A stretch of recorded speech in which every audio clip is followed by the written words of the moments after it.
We begin today at the Gemara on Daf Yud Zayin Amud Beis, 3 lines up from the bottom of the Amud, where it says Asyuhu. So this is the middle of a story that began in the middle of the Amud here, the Praisa, that brings that Rabbi Elazar ben Parta and Rabbi Chanina ben Tradian were caught by the authorities, by the Romans. Rabbi Elazar ben Parta was saved, and now it continues with the story what happened to Rabbi Chanina ben Tradian. So the Gemara Asyuhu Rabbi Chanina ben Tradian, they came to Rabbi Chanina ben Tradian. Amrulay, and they said to him, Amai ka'askas b'iraisa. Why are you occupied in learning Torah? This was the Romans that decreed that you should not learn. Amalahu, so he answered them, Kasher tzivani Hashem alakai. This is what Hashem has commanded me. So miyad, immediately, gozru olav l'sreifa. They decreed that he's going to be burnt. Val ishtoi lahariga, and his wife will be killed as well. Val bitoi leishe b'kuba.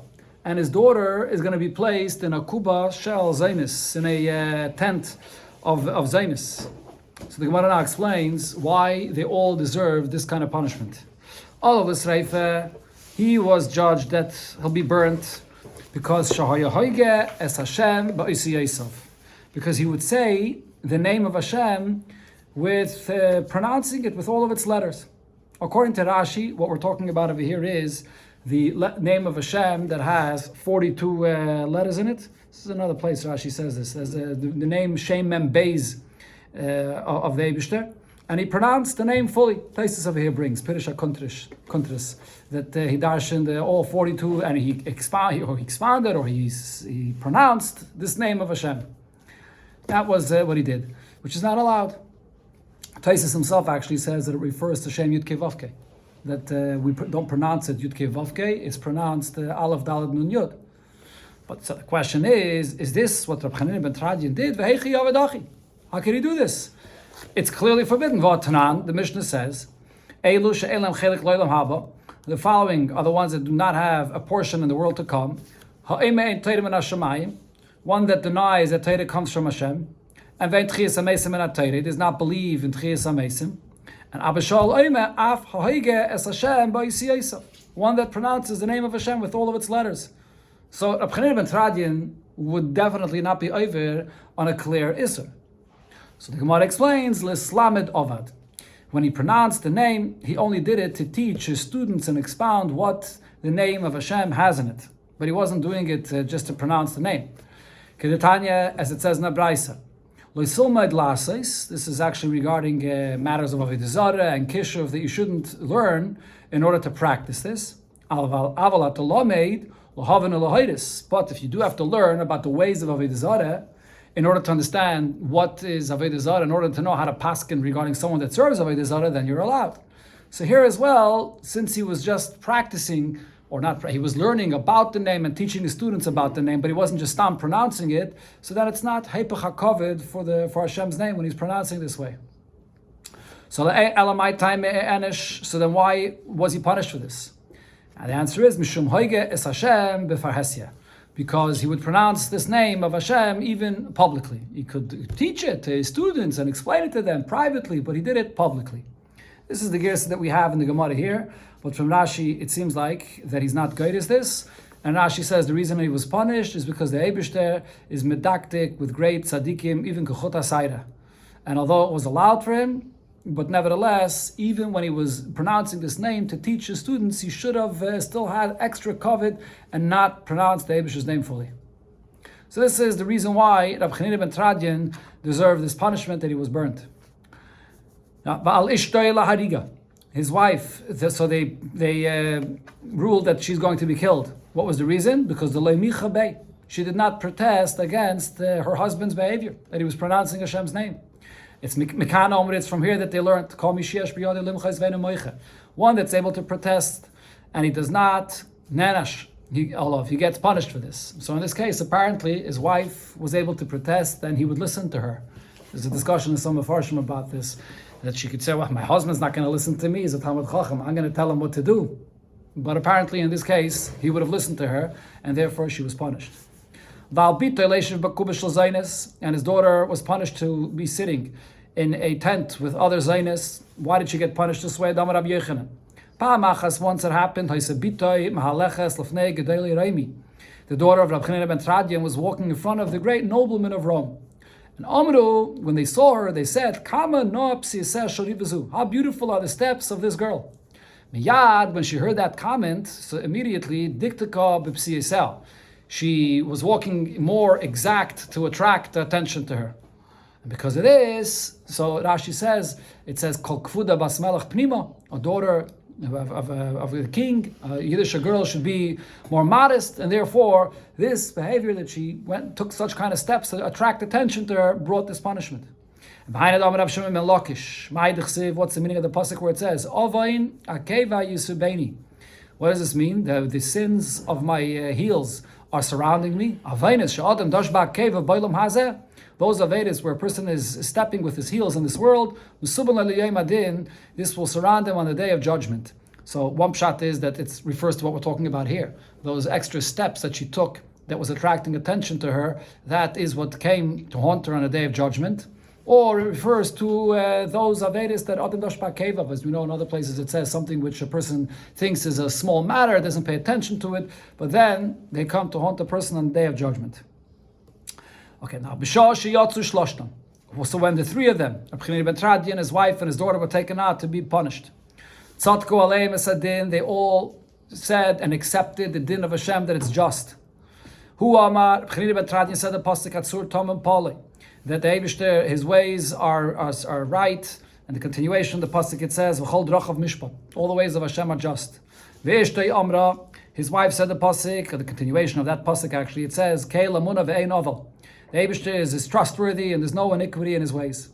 And Bita Yamra, his daughter said the pasuk, Gedoil ha'etza, the Eibishter is the greatest source of counsel, V'rav ha'alilia, and the greatest of actions, Asher einecha pekuches akol drachai, or akol darkei b'nei Adam, Hashem has open eye and sees all the ways of man. The pasuk continues, Lasis le'ish kedrachav keprima lolav. Whatever happens to a person is because of a result of his own deeds. So they all accepted the judgment of Hashem. Rabbi said about this, Kama gedolim tzadikim alalu. How great are these tzadikim, shenizdamnu lahem shalosh mikrois shal tziduk hadin b'shas tziduk hadin. That at the time when Hashem judged them justly, they all had these psukim on their mouth that they said to accept this judgment. So the Gemara now brings another part of this story that happened, how it came to this, that Rabbi Yochanan ben Tradian was killed, and how exactly it happened. So Tana Rabbanan we learned in Abraisa Kishachol Rabbi Yosef ben Kisma, when Rabbi Yosef ben Kisma was ill. Holach Rabbi Chanina ben Tradian levakre. So Rabbi Chanina ben Tradian came to visit him. Amalei Chanina achi. So Rabbi Yosef ben Kisma tells him, Chanina, my brother, Iyata Yedeya, don't you know she'umazu min hashamayim himlichua, that this nation, the Romans from heaven, they gave them power to rule. And therefore, Shechriva is Beisai, they destroyed the Beis HaMikdash, V'sarfes Echolei, and they burnt the temple, V'harges Chasidov, and they killed the pious ones, V'avdes Tuvav, and they destroyed the good ones, the great ones amongst Yidden. And this is all from heaven. V'adaini kayemes, and this government, the Romans are still standing. And they decree that you should not learn Torah, and they have a tremendous power that Hashem gave them. V'ani shamaiti alecha shatayeshev v'isik b'Torah, u'makal kilis b'rabim, and I heard that you're teaching Torah, and you're gathering people publicly to learn Torah, and v'sefer, or the Bach adds v'sefer Torah, munach l'cha b'chekecha, and you have a Torah sitting with you on your lap. How could you do this? You're putting your life in danger. So Reb Chanina ben Tradian answers, Amaloi, min hashamayim yirachmu. From heaven they will have mercy on me. Amaloi, so Rabbi Yosef ben Kisma says to him, Ani aim l'cha dvarim shel tam. I'm telling you something which is reasonable. That in this case, you're supposed to be careful that you shouldn't be caught. And you're responding to me that from heaven they'll have mercy. I wonder if you and the Sefer Torah that you have in your lap will not be burnt in fire. So Rabbi Chanina didn't respond. He accepted this. But then he asked Rabbi Yosef ben Kisma, Rabbi, ma ani l'chaya elam haba. What is with me? Will I be zeichet elam haba? Amalai. So Rabbi Yosef ben Kisma answers and says, Klum ma'aseh bal yotcha. Was there any good deed that came to your hands that you have a schus that you'll have elam haba? Amalai. And he answered, and this is the story that the Gemara brought before on Daf Yud Zayin, Moyes shel purim nischalfuli b'moyes shel tzedakah. There was money that I had of mine that was designated for the Purim Suda, that was exchanged with money of tzedakah, and I didn't take it back. I gave it all out to poor people. So it shows that he was generous with giving tzedakah. So when Rabbi Yosef ben Kisma heard this, he said, from your portion and from your lot should be my portion and lot. So you have a chelik in Olam Haba. So it's on this Gemara that Alter Rebbe says the Pshat and Torah, Parshas told is, the older Mefarshim asked the question, this is like a big pella, this Gemara. Here you see how great Reb Chananya ben Tradian was. He was ready to be Maisa Nefesh for Torah. And Rabbi Yosef ben Kisma is asking him, Klom Maisa Baliyotcha? Did you do anything to be worthy to be Zeichet Olam Haba? What kind of a question is that? Elamai, the answer is, says the Alter Rebbe, if a person has a teva of being Marash Chayra, studious, and he learns, and even if he learns to the point of Mesiris Nefesh, but it's all according to his nature, based on his nature, that he's a Baal Marash Chayra, that he likes studying Torah, then it's not necessarily that he's serving Hashem out of his nature. So he doesn't necessarily he won't be Zeichet Olam Haba. But if he did this Maaseh, that's against his nature, because he was a Baal Marash Chayra, studious, and yet he was generous at the same time to give tzedakah, then he said that's a Maaseh that he did for the Eibishter's sake, and he broke his Yetzer Hara, a Maaseh to break his Yetzer Hara, he's Zeichet Olam Haba. So now what happened? Amru, they said, not many days passed, Rav Yosef ben Kisma. When Rav Yosef ben Kisma passed away. And then, all the great noblemen of Rome also came for his burial. There was a great eulogy as well. And then when they returned from the Levaya and from the eulogy, that he's sitting and he's learning Torah, and he's gathering the Yidden with him to learn Torah, and the Sefer Torah and has the Sefer Torah sitting on his lap. So that's when the Romans caught him. They brought him and the karchu the Sefer Torah, and they wrapped him with the Sefer Torah, and they surrounded him with bundles of twigs, and and they lit a fire, and then they brought like a bundle of wool, and they soaked it in water, and they put it by his heart, so that his soul should not leave his body quickly and he'll suffer. And that's how they burnt him alive, with the Sefer Torah. So his daughter that saw this said to her father, Father, is it right that I see you in suffering this way? So he said to her, this is all a conversation going on when he's in a fire. Unbelievable. So he says to her, if I was burnt alone, that would be difficult for me. But I'm being burnt together with the Sefer Torah that's with me. The one that will demand the insult of the Sefer Torah, he will also demand to punish those that are insulting and are doing this to me. So then his students said to Reb Chanina ben Tradian, Rebbe, Ma Toroya. Our Rebbe, what do you see? So he said, what I see is Gilyon, or the other gear say here is Gvilin Nisrafin. I see the parchment of the Sefer Torah that's being burnt, but for Oisius, Parches, or the letters of the Sefer Torah are flying into the air. So they said to Reb Chanina ben Tradian, Afato psach picha. So why don't you open your mouth? V'tikonis b'choa eish, and the fire will enter into your body, and you'll die quicker, so you won't have to suffer. So Reb Chanina ben Tradian said, Mutav sheyitlena mi shenosna, let the one that gave me life take back the life, v'al yechabel hu ba'atzmai. And this individual, referring to himself, will not harm himself, will not take away his life any quicker than Hashem will take away his life.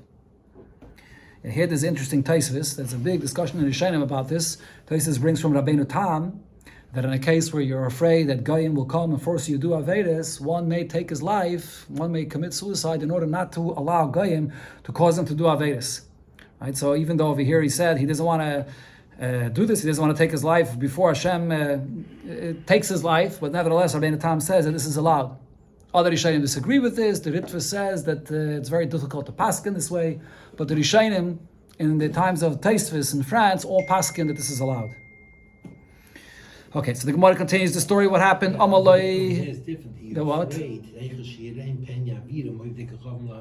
here, Yeah. we're burning him. Correct. And the Hanami, but he still did not want to take away his life. Right. A second before. Over here, he's afraid they're going to make him do an Aveda. That's why you're allowed to take your life. You Correct. But over here, there's no reason. He's being burned already. Okay, right, yeah.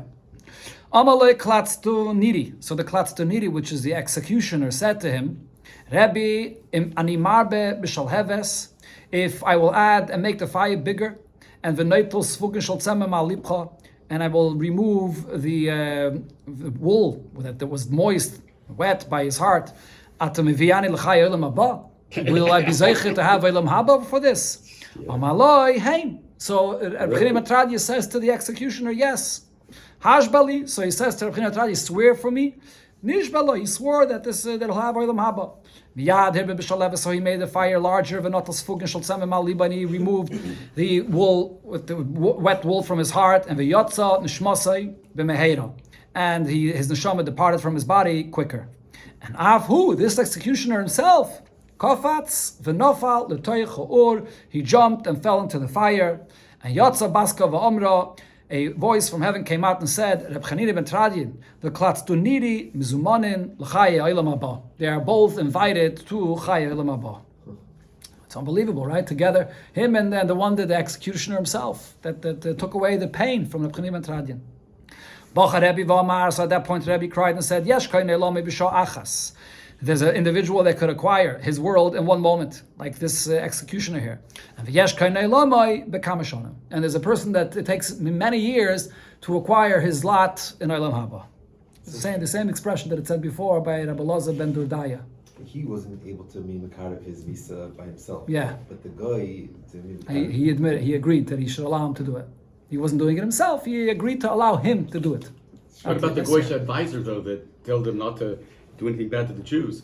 He did something, saved billions of Jews. Okay. This guy made him just die faster. I mean, Why should the guy get this chus to he should, it's like he giving this guy his chus to allowing him to Makar of his visa, and he didn't do it himself. True, but the fact is, he took away a moment of suffering of Reb Chanina ben Tradin.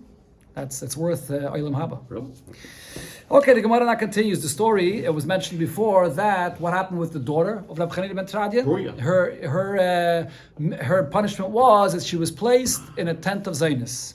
Okay, now this was not Bruria. Bruria is actually a sister, another daughter of Reb Chanina ben Tradin. So the Gemara says Bruria, which was the Bisud of Reb Meir, Bruria, which is the wife of Reb Meir, also brated Reb Chanina ben Tradin Havoy. She's a daughter of Reb Chanina ben Tradin.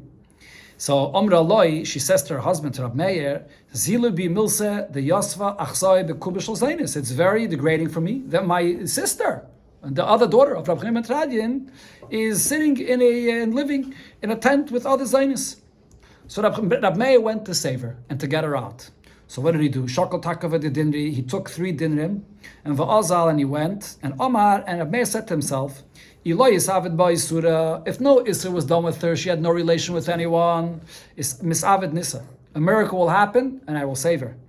But if she did do a nisa with someone, then lo yisavid la nisa.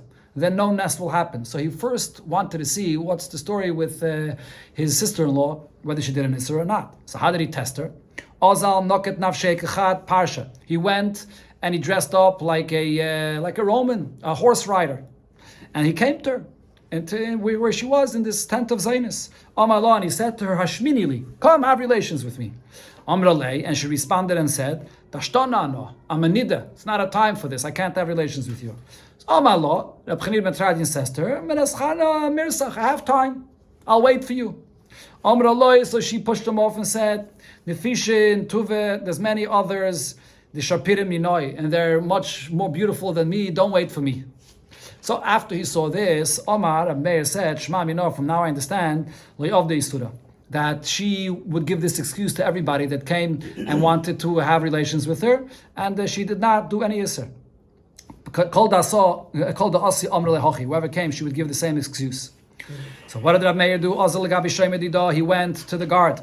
Omar Loi, and he said to the guard, Hava nihalo, give her to me, let me free her.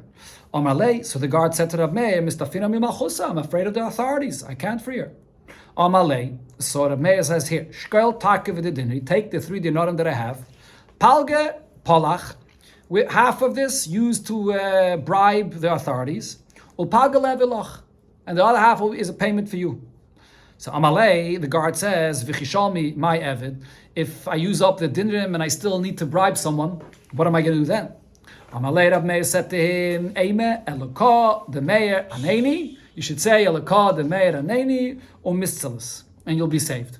So first he tried to do it in a natural way, but when the person was stubborn and he said, naturally I won't be able to do this, so he said, just say elokah the Meir aneni and you'll be saved.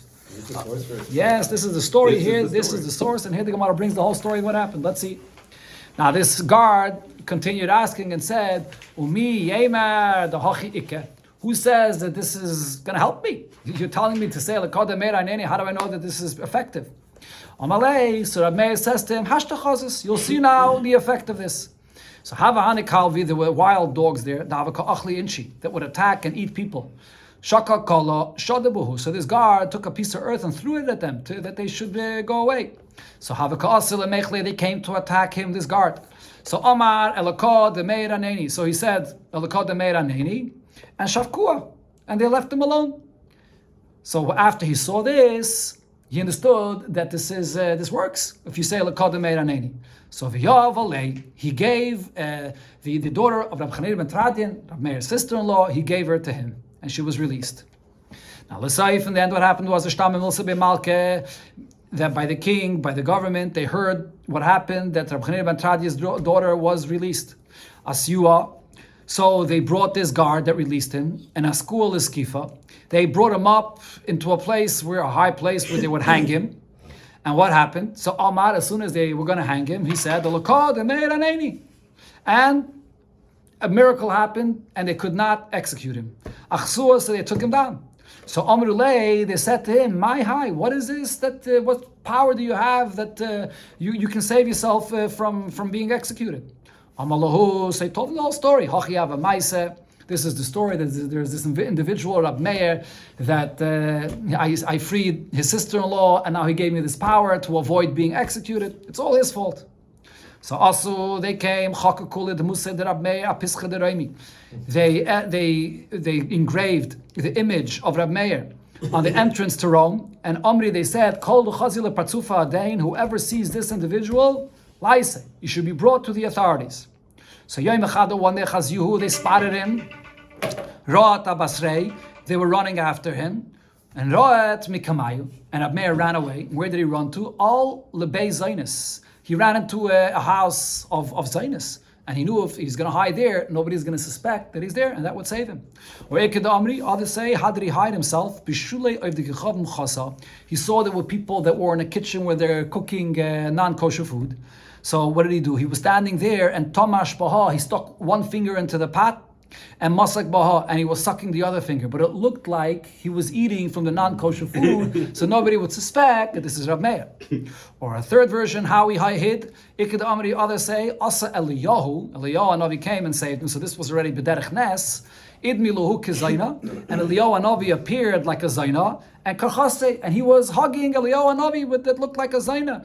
And Amri, people said, Chas v'shalom, it can't be, God forbid, did Rab Meir have it? If this would be Rab Meir, he would not do this. That's how he saved himself. But then eventually, he didn't want them to catch him. He got up, Arak Osala Bavel, and he ran away, and he came to Bavel. Right, so you see over here that as great as the power of Rab Meir was, that he could do things with Derech Nes, and with Lakad Meir Aneni, but nevertheless, he also tried to save himself naturally, and eventually he ran away to Bavel.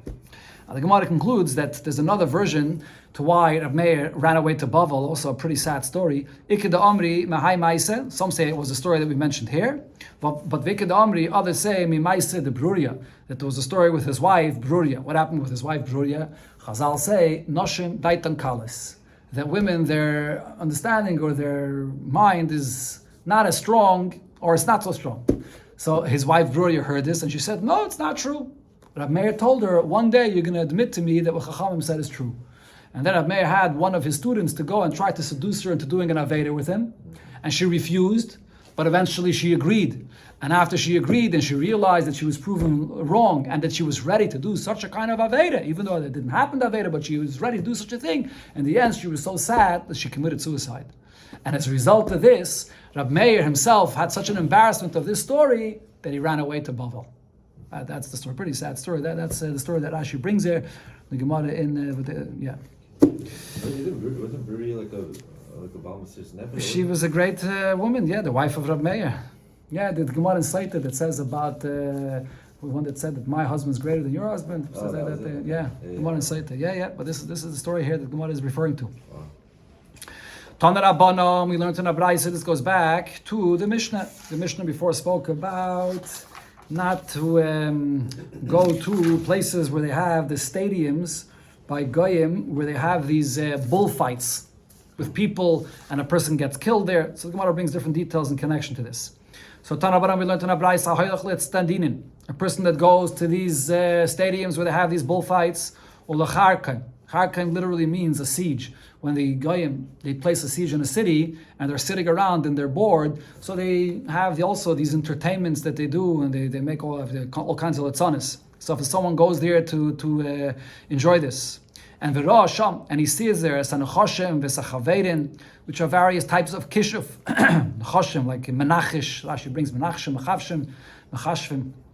And chabarim is also different lachashim, different things that are said with the power of kishuf, or all kinds of other mockeries or litzanis, which are bukyin, mukyin, umulyin, velulyin, bloidin, salguryin.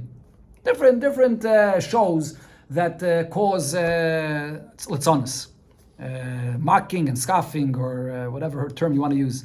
So a person that joins this, he's going to a place of leitzim, it's regarding him, the pasuk in the beginning of Tillim says, Ashrei ha'ish ashaloi halach, and the pasuk continues, that he doesn't sit amongst leitzim, ki im b'teiras Hashem cheftzei. Rather, his desire is the Torah of Hashem. So from here you learn, all these various kinds of entertainment bring a person to not learn Torah. So the Gemara asks on this Braise, there's a contradiction from what it says in a different Braise. There it says, what the people that go to these stadiums where they have these bullfights, mutter, it's actually allowed. And the reason is, because if you see that a Yid is involved in this fight and a Yid's life could be in danger, you could actually scream out and maybe save a life of a Yid. So therefore it's allowed to go there. And also, l'charkain mutter, when there's a charkain, which as I mentioned is when they place a siege around the city, this is allowed as well, yishuv medina, because this could help the settlement in the country, because maybe you could go there and convince the Goyim to let up on their siege, so it's also allowed. But you should not participate together with the Goyim. Then if you're participating with them, then it's not allowed. So the Gemara says, Kashye, it's tadinin or it's tadinin. There's a contradiction whether you should be going to these stadiums where they have this bullfight. And also, Kashye charka macharka. There's a contradiction regarding going to this entertainment that they have at the time of a siege. So the Gemara says, Bishloim macharka macharka lekashye. The answer regarding the stira and regarding charka, that's clear what the answer is, because kan b'mischashav imon. If you're going to this entertainment and you're just joining them, that's not allowed. Kan b'shem mischashav imon. As the Braise here said, that if you're not joining them, then it's allowed. But elo, it's tadinin kashya. Should you go to these stadiums where they have these bullfights or not? There could be a reason to go to save a Yid's life. So that's a contradiction. So the Gemara answers, Tanoi, it's a machloikis, Tanoi. The Tanya we learned in Abraisa, Ein hoyachan litztadinin, you do not go to these stadiums with these bullfights, mipnei moishav leitzim. Because of moishav leitzim, there's another gersa here actually that has it, the bach mipnei shein shevchi domim, because there's blood that's being spilled there. Rav Nosson mater, Rav Nosson says it's allowed, mipnei shnei dvarim, and he gives two reasons what would be the benefit of going. Echad mipnei shetzivei chomatzel, one was mentioned before, because you could scream and save a Yid's life. And ve'echad, but another reason would be, even if there's a Yid there that he's going to be killed, mipnei shemeid eidus ishalasiyah, because then you'll be there as an aid to give over testimony that this Yid was killed. Otherwise, how is his wife going to get married again? Tana Rabbanan, another Braisa we learned, Ein hoichan letar tiyois lekar kisois. You shouldn't go to theaters or kar kisois, which is circuses. Because over there, they make fundraisers, and people are pledging money for Avoda Zara. And Rashi says Mizavlin is like a dwelling, like it says by Zvulun, Yizbaleni Ishi, that they come there to fund the dwelling of Avoda Zara. Rab Meir. That's what Rab Meir says. This is the reason. Chacham say there's another reason, or not only this reason, there could be another reason. A place where they make fundraisers for the dwelling of Avoda Zara. So then, it's because of the suspicion that you'll be involved in Avoda Zara. And even if he's not participating in the fundraiser, but people will suspect him for this. But if it's a place where there's no fundraiser for Avoda Zara, it's still forbidden to join and to go to these places because of it being a Moshev Leitzim, as mentioned before. So the Gemara explains, what is the difference practically between the Tanakama and Rab Meir? If according to both opinions you're not allowed to join, what difference does it make if Rab Meir says it's always Avoda Zara there, and the Chachamim say not necessarily is there always Avoda Zara there, but he also says it's always not allowed to go. Rab Chanina from Surah said the difference would be Nasa v'Nosan Ikebenayo. If he's not going there to join the theater or whatever it is, but he's just passing by there and doing business with them. He's selling them something, he's getting money from them. So according to Rab Meir, the money that he got from them is money from Avoda Zara, because they always have, this is the place where they make fundraisers for Avoda Zara, so whatever money you have, you're having enough from Avoda Zara. But according to the Chachamim, not necessarily. It could be a place where there's no Avoda Zara there, and it's just a Moshev Leitzim, so then you could have enough from the money that you earned from business that you did with them. So here the Gemara begins and explains from different psukim how bad it is to be involved in Letzonis and Moshev Leitzim. So Rab Shimon Pazi Darshan Maidach the pasuk says, "Asher yesh ashaloi alach batzas sham b'derech hatam li'amad of a Moshev Leitzim lo yoshav." Oh, so the Gemara first darshans the expressions in this pasuk. If he's not going, so Heichan Amad, how could he be standing there by the Moshev Leitzim? And Amad, if he's not even standing there, Heichan Yoshav, so he's not there to be sitting there. And Yoshav, if he's not sitting there, so Heichan Lotz, how could you say that he's doing Lotzonis there? So Elo, the expressions of this pasuk is showing how it progresses, how a person starts and then gets further ensnared, involved. Elolei Melocha tells you, Shem halach, if first he goes and he's just passing by to give a psashmek, a little bit. So then Hasoifai Lamed, he ends up standing there longer than he expected. Vim Amad, and then when he stands there, Saifi Leisha, will become comfortable, and he sits there. And Vim Yashav, and then if he sits there, Saifi Lolotz, he joins them and he becomes part of the Litzonis. And Vim Lotz, and if he joins the Litzonis, all of our Kosavayim, it's regarding him, the pasuk says, Chachamta, if you're wise, so then you have your wisdom. Chachamta loch, the wisdom is yours. Velatzta levatcha tisa. And if you're making litzonis, so then you will carry the results and the suffering, the negative results that comes from this. Amar Rabbi Eliezer, or another Gersa, Amar Rabbi Lazar, Kalam Isleitzitz, one that does litzanis, Yisurim Ba'anolov, so suffering comes upon him. Shanav the pasuk says, Va'ata altis leitzitzu, do not do litzanis, pen yechesku maisreichem, because then your suffering will become even stronger. Amalu the Rava said to the students, to the Rabbanon, B'matusa be'ina minaychu, I am begging of you, do not be involved in litzanis. So you should not suffer. Rav Katina said, one that does litzanis, so his food, his parnasa, gets less. Shanai, the pasuk says, Mashach yodoi es loitzitzim. Hashem pulls away his hand from those that are doing litzanis. One that does litzanis falls into Gehenna. Shanai, the pasuk says, Zaid Yahir Leitz Shemoi Be'evra Zodim. That the person that's a yoyer, he's hori and he does litzanis, so he falls into Evra. What's Evra? Ve'ein Evra ela Gehenna. This is the anger of Hashem in Gehenna. Shanam has another pasuk where it says Yoim Evra Hayoim Hahu, referring to Gehenna. Rabbi darshan this pasuk a bit different. Kol Misyayer Neifulik beGehenna. A person that's hori, he falls into Gehenna. Shanam, as the pasuk says, Zaid Yahir Leitz Shemoi Oise be'Evra Zodim ve'ein Evra ela Gehenna. He falls into Gehenna. Shanam Yoim Evra Hayoim Hahu. Amar Rav Chaniloi bar Chaniloi, That's the girsa that we have it here, but another girsa is Rab Tanchum bar Chaniloi. It's one that does Litzonis, Goyim Kloya. He actually causes extermination, Lo'ilam, in the world. Shanema, as the Pasuk says, Va'ato altis loitzitzu, Penyechkesu yechesku meisrechem. Your pain, your suffering will be stronger. And then the Pasuk goes on to say, Ki kola v'nechritza, Ki kola v'nechritza shamaiti, which means that you'll be all completely annihilated or exterminated. Amar Rabbi Elazar, so Rabbi Elazar said, Kashehi shetchilasa yisurin v'soifek kloya. What you see over here from this pasuk is how bad Litzonis is, that in the beginning it brings on a person yisurim, and at the end it causes extermination. Darash Rab Shimon ben Pazi. Rab Shimon ben Pazi darshaned, Ashrei ha'isha shaloi halach. What is this pasuk referring to? So the Bach here adds, Zeh shaloi halach letartiyois lekarkisois shaloi v'kechavim. This refers to one that doesn't go to the theaters or the circuses of Goyim. And then the pasuk says, "Ubederech hatoim le'omad." He doesn't stand in a place of sin. Zeh shaloi omad bekanigiyayin. He doesn't stand in the place of a kanigiyayin, which refers to a place where the kings, Rashi says, are going out and I don't know, Rashi doesn't say kings actually, but they go out to hunt. They hunt with the dogs, and this is something they also for entertainment. So that's what the person is ashrei. A person that doesn't join any of these things is fortunate.